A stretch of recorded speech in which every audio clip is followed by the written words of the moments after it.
तो power from the people for the welfare of the people. जब लोगों के पास से हमें सत्ता मिलती है तो लोगों के हित में ही करना चाहिए। ये हम एक आइडियोलॉजी में फॉलो करते आया हूँ। बीबीसी न्यूज है उसकी, अभी अभी बता रहा है वो, उन्होंने गाली गलौज की थी और आज तक 70 साल में आज तक कोई भी अपोजिशन लीडर के खिलाफ ऐसे भद्दी टिप्पणियां नहीं की थी जो मोदी जी ने कांग्रेस की विधवा करके बोले थे, 50 करोड़ की गर्लफ्रेंड करके बोले थे और क्या क्या बोले थे सब जानते हैं। लेकिन हमारी संस्कृति नहीं है कांग्रेस की। लेकिन ये बात उतनी सच है कि हमने उसके खिलाफ एक्शन ली। दुर्भाग्यवश जो आज के सत्ता पक्ष है वो एक एक मामले सब सामने आ रहे हैं। वोट चोरी का मामला हो वो सही है, उसमें तथ्य है और काफ़ी सारी प्रेस मीडिया के सामने चुनाव आयोग एक्सपोज हुआ है। जो क्वेश्चन पूछे गए उनके जवाब नहीं मिले। 60-65 लाख वोट ज़्यादा कैसे हुए उसका भी अभी तक जवाब नहीं आया।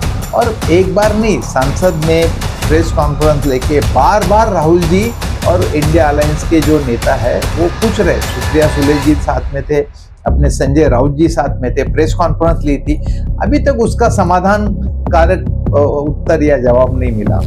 देखो एक जमाना था तब राजू जी ने बोला था कि Congress has to be saved from power broker, Congress को सत्ता के दलालों से बचाना चाहिए। और मोदी जी सत्ता पे आए थे तब उन्होंने कहा था कि हम 100 इंटरनेशनल दर्जा के विश्वविद्यालय बनाएंगे, यूनिवर्सिटीज बनाएंगे, नहीं बना पाए।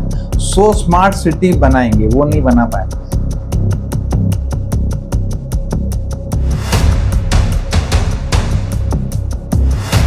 राजनीति में आरोप प्रत्यारोप होना आम बात है, लेकिन अगर राजनीति में अपशब्द का प्रयोग होने लगे या फिर वोट चोरी जैसे गंभीर आरोप सामने आते हैं तो विषय गंभीर हो जाता है। इन सभी मुद्दों पर बात करने के लिए आज हमारे साथ कांग्रेस के वरिष्ठ स्पोक्स पर्सन गोपाल दादा तिवारी जी हैं। नमस्कार, मेरा नाम है अंकित शुक्ला, आप देख रहे हैं गेस्ट इन द रूम। नमस्कार सर। नमस्कार। अपशब्द जैसे मामले जब सामने आते हैं समाज में, इन्हें आप किस नजरिए में देखते हैं? देखो, राजनीति और देश को आज़ादी दिलाने में कांग्रेस पार्टी का बहुत बड़ा योगदान है। हमारे राष्ट्रपिता महात्मा गांधी जी के नेतृत्व में अहिंसा के तत्वों के आधार पर जब कांग्रेस पार्टी में काफ़ी योगदान है उसमें आज़ादी देने में, पंडित नेहरू, सरदार पटेल, मौलाना आज़ाद जी, तो जब हम कांग्रेस जब अहिंसा के तत्वों पे चलती है तो ऑब्वियसली आज तक के हमारे जो भी हमारी कांग्रेस के वी शुड फील प्राउड कि जो भी लीजेसी है, पंडित नेहरू रहेंगे, इंदिरा जी रहेंगी, राजू जी रहेंगे, बहुत ही शालीनता से पेश आए। कभी हमने अपोजिशन को भी क्रिटिसाइज नहीं किया, ना अपोजिशन को अपना दुश्मन माना। लोकतंत्र में सत्ता पक्ष को देश की जनता ने प्रायोरिटी है और अपोजिशन मतलब देश की जनता की सेकंड ऑप्शन है, तो हमारी दुश्मन नहीं है। तो आपने देखा होगा, सुना होगा, 70 साल में ऐसी कोई घटना घटी नहीं जिसके ऊपर कांग्रेस को कोई भी बात की या कांग्रेस कार्यकर्ता को एक शर्म महसूस करनी पड़े। इत्तेफाक से मतलब कोई वी फील प्राउड कि हम आज तक ऐसे कोई आरोप हम पे हुआ नहीं। दुर्भाग्यवश जो आज के सत्ता पक्ष है वो एक एक मामले सब सामने आ रहे हैं। वोट चोरी का मामला हो वो सही है, उसमें तथ्य है और काफी सारी प्रेस मीडिया के सामने चुनाव आयोग एक्सपोज हुआ है। जो क्वेश्चन पूछे गए उनके जवाब नहीं मिले और अचानक कुछ संकेत है हमारे कि जिस साल चुनाव रहता है उस साल में हम जो भी रिवीजन है वो नहीं करते। लेकिन ये सब अलग रख के उन्होंने ये सब किया। चुनाव बिहार का मुंह पे है और इन्होंने एसआईआर किया।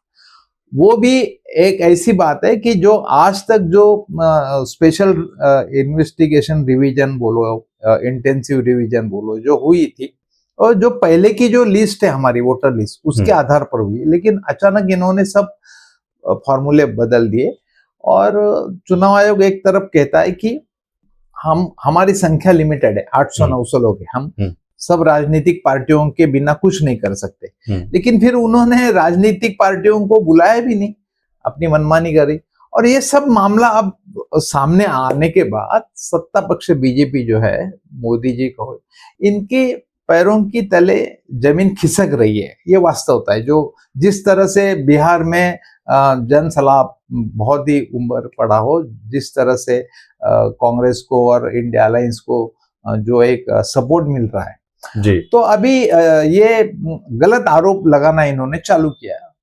उसमें से एक सबसे बड़ा आरोप जो है कि राहुल जी ने मोदी जी के नाम या उनके माताजी के नाम गाली। देखो, हम आदर करते हैं, वो तो प्रधानमंत्री है, और हम ऐसा क्यों करें।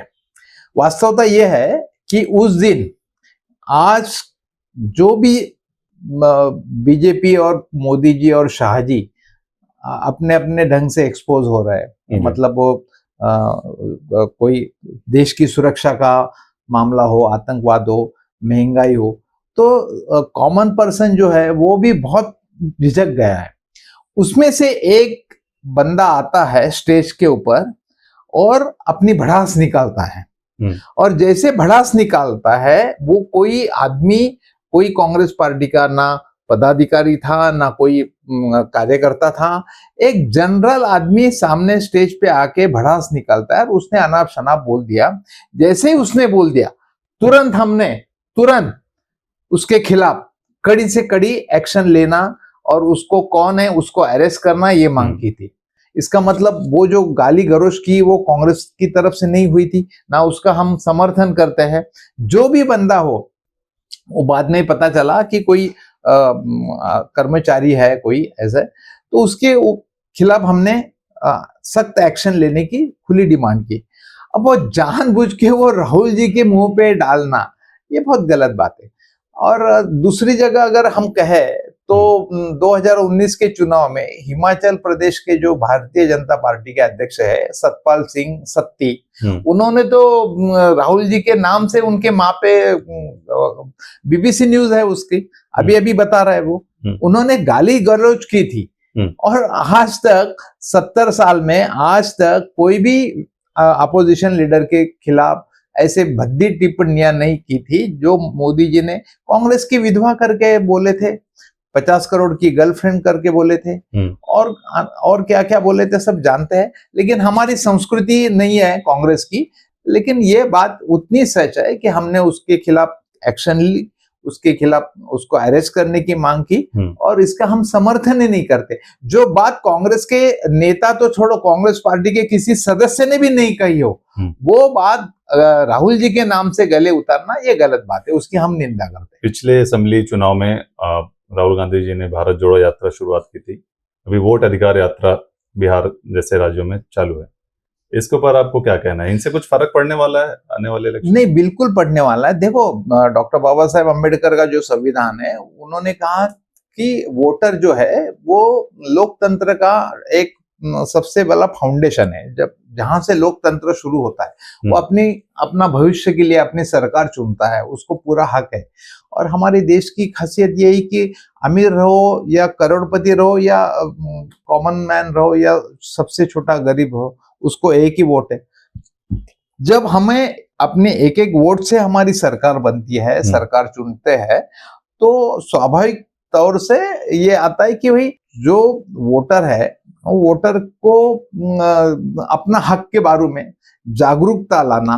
कई वोटरों के नाम निकाल दिए गए, और ताज्जुब की बात है कि वो मृत करके घोषित किए। अभी आपने बिहार में देखा, कई जो मृत करके घोषित किए, उनके साथ राहुल जी ने उनके घर जाके चाय पी, तो फिर उनके नाम अचानक हटा देना, ये कौन सी बात है? आप महाराष्ट्र में बहुत लंबे समय तक काउंसलर भी रहे हैं, बहुत शुरुआत से जुड़े हुए हैं राजनीति से। 20 से भी कम सीटें आना है असेंबली इलेक्शन में कांग्रेस के लिए। क्या वाकई में केवल वोट चोरी ही एक मुद्दा है, या फिर देखो 100%, जब 5 महीने पहले जब लोकसभा का चुनाव हुआ, तो उस चुनाव में महाराष्ट्र में हमें अच्छी सीटें मिलती है। मतलब 14 सीटें कांग्रेस की आती है, हम को मिलके 32-34 सीटें तक हमारी महाविकास आघाड़ी जाती है। तो 5 महीने के बाद जब 5 साल में जितने वोट जो बढ़े नहीं, उससे ज्यादा वोट 5 महीने में बढ़ गए। अच्छा, जहां जहां वोट बढ़े वहीं सिर्फ बीजेपी की जो असेंबली मेंबर चुन के आए।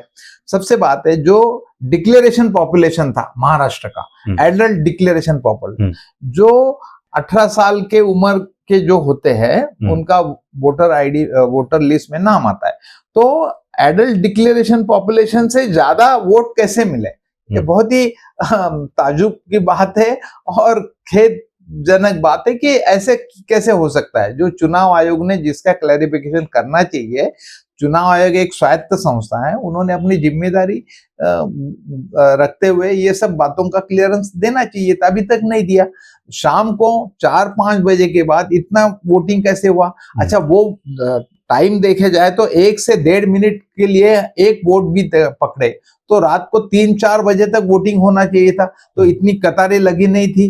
अच्छा, जब 5 महीने पहले महायुति के खिलाफ इतना मत प्रदर्शित होता है और 5 महीने में ऐसे क्या हुआ कि लोगों ने इंडिया अलायंस को और कांग्रेस को नकारा, और उसका माहौल जो होना चाहिए था वो कहीं दिखाई नहीं दिया। ना शाम को 5 बजे के बाद इतना वोटिंग कहाँ हुआ वो भी नहीं दिखा दिया। 60-65 लाख वोट ज्यादा कैसे हुए उसका भी अभी तक जवाब नहीं आया। और एक बार नहीं, संसद में प्रेस कॉन्फ्रेंस लेके बार बार राहुल जी और इंडिया अलायंस के जो नेता है वो पूछ रहे, सुप्रिया सुले जी साथ में थे, अपने संजय राउत जी साथ में थे, प्रेस कॉन्फ्रेंस ली थी, अभी तक उसका समाधान कारक उत्तर या जवाब नहीं मिला हमें। आपको इतना ज्यादा एक्सपीरियंस है, अगर हम बात करें कि बीजेपी जो है इस समय वो क्या क्या हथकंडे अपना रही है इलेक्शन जीतने के लिए, वोट चोरी के अलावा या फिर और कुछ? देखो, वोट ऐसा है ना कि जो एक जमाना था जब कांग्रेस की सत्ता के काल में टीएस शेषन जैसा भी चुनाव आयुक्त हमारे देश को मिला था, उन्होंने काफी रिफॉर्म्स लाए थे। और हमारे लोकतंत्र जो बताना है तो उसका जिम्मा चार स्तंभ है लोकतंत्र, जो 4 पिलर कहते हैं। तो एक प्रशासन है, आईएएस आईपीएस लोग हैं, वो ओथ लेते हैं एज अ प्रशासन कि हम कानून से काम करेंगे, तो उनकी जिम्मेदारी बनती है। लोक प्रतिनिधि मतलब पार्टी आती है, उसके बाद मीडिया है और जुडिशरी है। तो चारों को अपनी अपनी जिम्मेदारी भूमिका जो है अच्छी तरह से निभानी चाहिए, एक तो ये अपेक्षा है।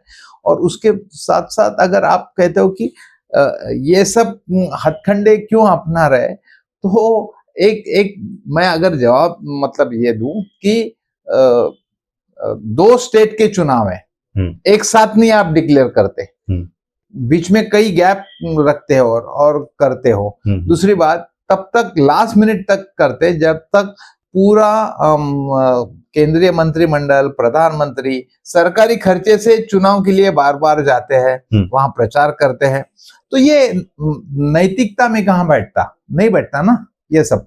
तो ये बात है। ऐसे आप नगर पालिका, पुणे महानगर पालिका से भी जुड़े रहे हैं, तो अभी अक्सर देखा गया है कि जो जनता है वो पुणेकर जो है वो काफी त्रस्त फील करते हैं, कहीं पे गड्ढे हैं रोड, और अभी हाल ही में चुनाव भी होने वाला है नगर पालिका का। इस विषय पर आप क्या कहना चाहेंगे? देखो, मोदी जी सत्ता पे आए थे तब उन्होंने कहा था कि हम 100 इंटरनेशनल दर्जा के विश्वविद्यालय बनाएंगे, यूनिवर्सिटीज बनाएंगे, नहीं बना पाए।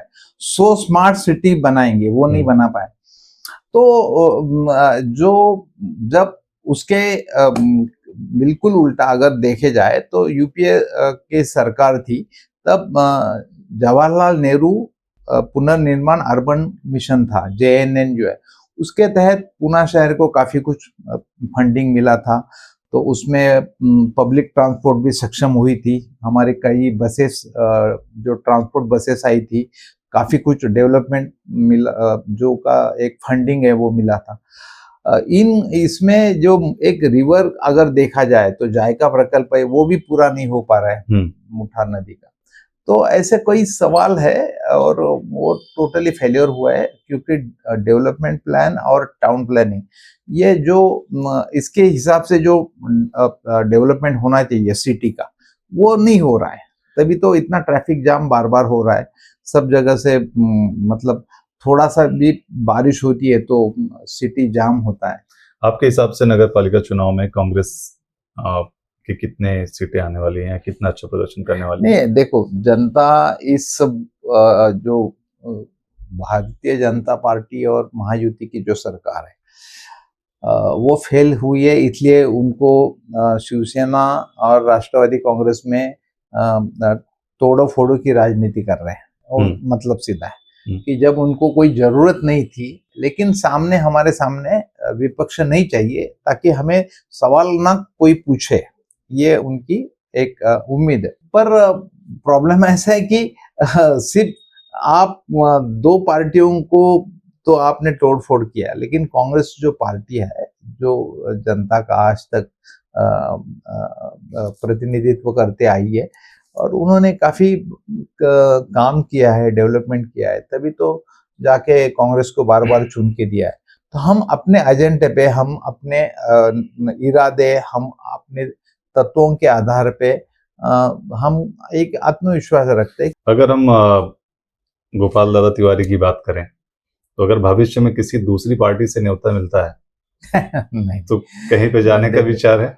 मैं तत्वों के आधार से राजनीति करता हूँ और कांग्रेस या आपको अपोजिशन में कौन सी पार्टी अच्छी लगती है? नहीं, सवाल नहीं है, सवाल लोकतंत्र का है। और जो सीख मिली है हमें, बापू महात्मा गांधी रहे या पंडित जी जवाहरलाल नेहरू या सरदार पटेल जी है, तो जो देश के लिए काम करते हैं, तो power from the people for the welfare of the people.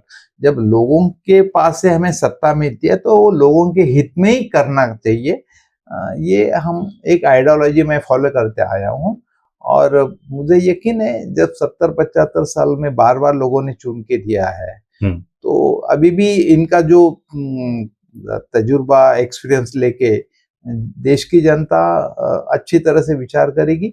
और जैसे जिस हालत में ये चुन के आए हैं, तो वो मेरिट में चुन के आए, मेरिट के ऊपर चुन के आए, ऐसे नहीं बोल सकते। तो देश की जनता एक दिन आपने बहुत ही युवा अवस्था में राजनीति में कदम रखा। मैं यूथ कांग्रेस के तरह, यूथ कांग्रेस और से अगर भारत की बात करें तो सबसे ज्यादा यूथ पॉपुलेशन भारत में है इस समय। युवाओं के लिए क्या संदेश है? देखो, सबसे पहले हमारा जो भारत का संविधान है वो धर्मनिरपेक्ष उसकी आत्मा है ना? तो हमारे आजादी की जंग में सभी धर्मों के नेताओं ने उसमें पार्टिसिपेट किया था और भाग लिया था, और सभी के कारण हमें आजादी मिली। और ये है जो अकाउंटेबिलिटी है, हमारी संविधान है, एक सेक्युलर जो धर्मनिरपेक्षता है, उसके चलते हुए और आज तक ये दुनिया में एक जो राष्ट्र धर्म के ऊपर चले उनकी प्रगति नहीं हुई है, हम सब भी देखते हैं। तो हमारे भारत डॉक्टर मनमोहन सिंह जी के समय ही आर्थिक महासत्ता बनने जा रहा था जी। हमारे देश के 2-2, 3-3 प्रधानमंत्रियों ने मतलब देश के लिए शहादत का सामना किया है जी। और देश की एकता अखंडता के लिए अपने जान की बाजी लगाई है। तो ये सब एक जमाना था जब हमें आज़ादी मिली तो हमारी 18% लिटरेसी थी और 34 करोड़ हमारी देश की आबादी थी। आज 140 करोड़ होने के बाद आज हमें IIM, IIT जो भी है, आज कृषि प्रधान देश जो हुआ है, ये कांग्रेस की बदौलत है ना। ये कांग्रेस की जो एक प्लानिंग कमीशन का मतलब क्या है? जो प्लानिंग कमीशन हर स्टेट के लिए आती है, जो प्लानिंग कमीशन नहीं रहता तो गुजरात की तरक्की भी नहीं हो सकती थी। और एक समय ऐसा था कि जब गुजरात में भूकंप हुआ तो हमारी नेता सोनिया गांधी ने एक इंसानियत के नाते कांग्रेस के जो सरकार है, महाराष्ट्र के जो मुख्यमंत्री विलासराव देशमुख और कर्नाटक में भी कांग्रेस के सीएम थे, उनको वहां के 2-2 गांव दत्तक लेके उनको डेवलपमेंट करने के लिए बोला था। ये हमारा कल्चर है। मतलब एक आखिरी प्रश्न आपसे, आप इतने अनुभव हैं, तो आपके हिसाब से कांग्रेस को और किस दिशा में थोड़ा सा ध्यान देने की आवश्यकता है, आपको लगता है? नहीं, कांग्रेस पार्टी कहाँ पे थोड़ा सा कुछ मिस कर रही है? देखो, एक जमाना था तब राजू जी ने बोला था कि Congress has to be saved from power broker, Congress को सत्ता के दलालों से बचाना चाहिए। तो अब जब सत्ता मिलती है तो हर कोई अपने अपने मकसद से पार्टी में आता है जी। लेकिन उसके ऊपर ध्यान दे के जो डेडिकेटेड नेता है, जो निस्वार्थ भाव से पार्टी के लिए पेश आते हैं, काम करते हैं जी, उनको अच्छा अगर सपोर्ट मिले तो कांग्रेस का संगठन भी अच्छा और अच्छे सही लोगों को सही मौका मिले। तो राहुल जी प्रयास कर रहे हैं, लेकिन अकेले सोनिया जी, राहुल जी, खड़गे जी उनके ऊपर छोड़ के नहीं चाहिए। एक अपनी खुद की भावना भी जगनी चाहिए कार्यकर्ताओं की, नेताओं की, कि हमारा भी कोई उत्तरदायित्व है। अगर वो भावना से अगर कांग्रेस के नेता पेश आए तो मुझे नहीं लगता कांग्रेस सत्ता में आने के लिए कांग्रेस को ज्यादा समय वेट करना पड़ेगा। गेस्ट इन द रूम में बात करने के लिए बहुत बहुत धन्यवाद। Thank you sir, thank you.